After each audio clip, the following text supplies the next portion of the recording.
Hi guys, Tom here at the Rhode Island Budo Academy. Another video just for you.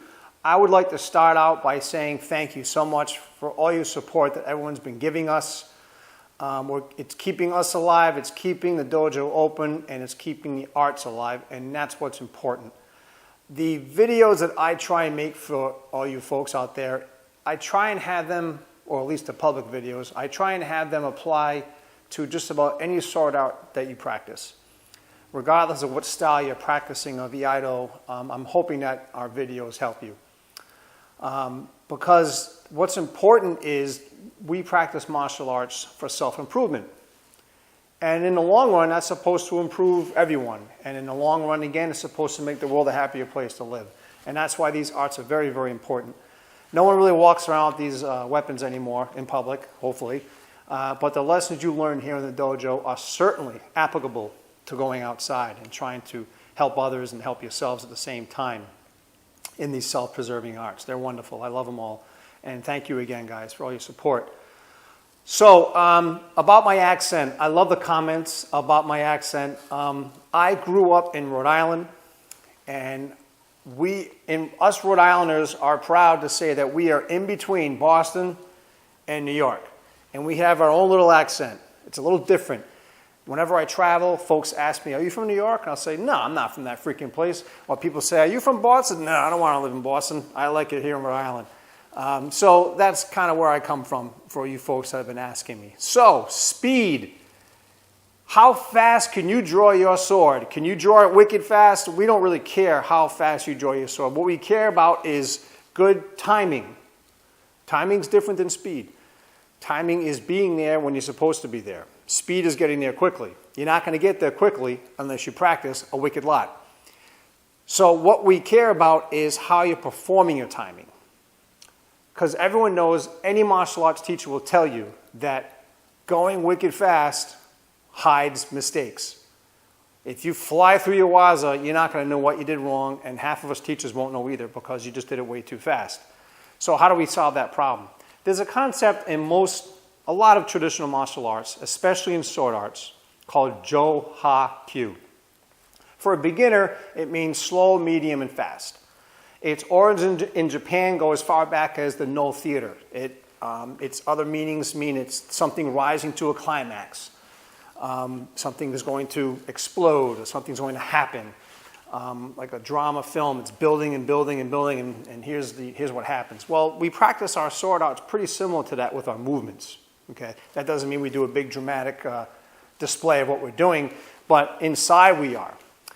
And for slow, medium, fast, it applies for all the different components or pieces of an Iaido waza.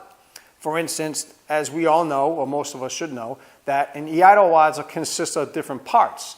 The draw, getting ready for the big cut itself, the chiburi, the noto, and the zanshin, and so forth.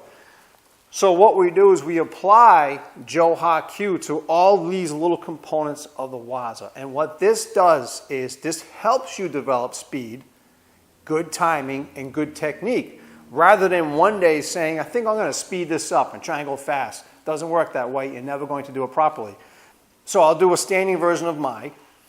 And so when we say Jo-Ha-Kyu, we mean slow, medium, fast. So as we do our Nukitsuke, or our draw, it's slow, medium, fast. And then when we get ready to do our big cut, we do it the same way. We go slow, medium, fast. Same thing with chiburi. Slow, medium, fast. Noto, slow, medium, fast. And then we put our sword away. At different levels of competency, the sword gets put away faster as well. But for a Shoten beginner level... Now, Jo-Ha-Kyu teaches us a few different things.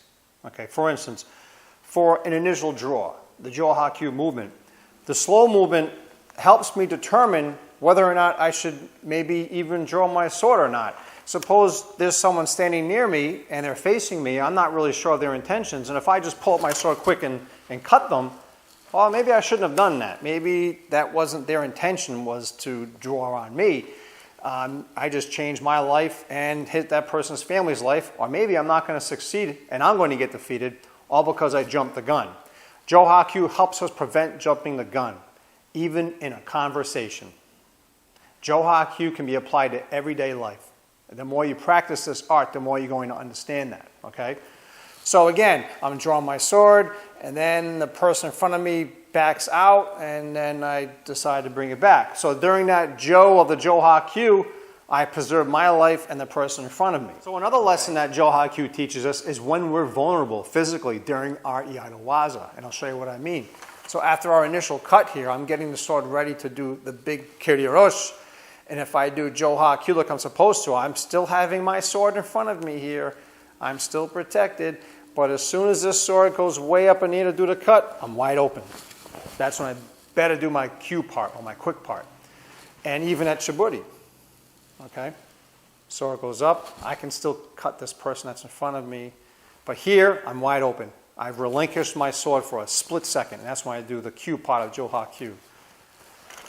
So as you guys practice, whatever art you're practicing, whatever waza you're practicing, if you wanted to, practice this Joha Kyu. Even if your teacher doesn't want you to do this style of drawing, practicing Joha Kyu will help you with self-control, and it will help you with details, and it will help you with timing, I promise you. So Joha Kyu, Joha Kyu. You notice I'm vulnerable for a split second right before each cue, so to speak. See, I'm vulnerable right now? Now I'm not. Regardless of which waza you're practicing, try and incorporate Joha Kyu. Even if you are doing waza that are more advanced and are done quickly, you can still incorporate Joha Kyu. You can just do it, go through those 3 stages quicker.